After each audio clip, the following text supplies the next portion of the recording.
السلام علیکم عزیز طالبات، ہم 12ویں جماعت کے سبق جو ہے تشکیل پاکستان کا خلاصہ جو ہے اس کو کر رہے ہیں۔ تھوڑا سا خلاصہ کا حصہ رہ گیا تھا، اس کو ہم آج انشاءاللہ کمپلیٹ کریں گے۔ علامہ اقبال نے آ کر اسلامی اور مغربی علوم کے غیر مطالعے کے بعد اپنا خاص اسلامی فلسفہ قوم کے سامنے پیش کیا، جس کا مقصد کامل ترین انسان کی انفرادی و اجتماعی نشوونما ہے۔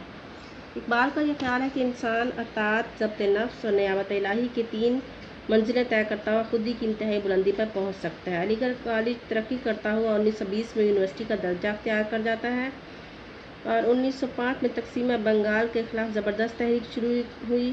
علاوہ ازیں اردو ہندی جھگڑا فساد کی صورت اختیار کر جاتا ہے۔ 1906 میں مسلم لیگ وجود میں آتی ہے۔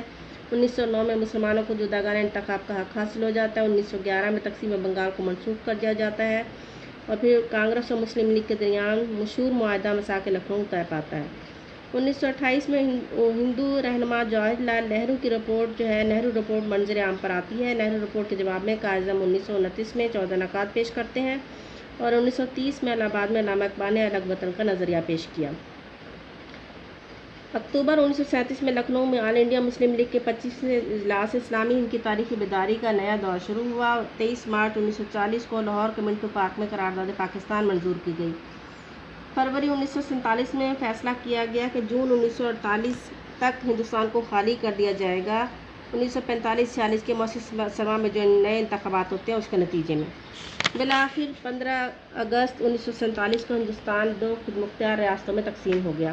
مسلمانوں کا نصب العین اسلام ہے۔ پاکستان کے قیام میں یہ سوچ کارفرما تھی کہ ایک ایسی ریاست کا قیام عمل میں لایا جائے جہاں اسلام کے اصولوں کے مطابق زندگی بسر کی جا سکے۔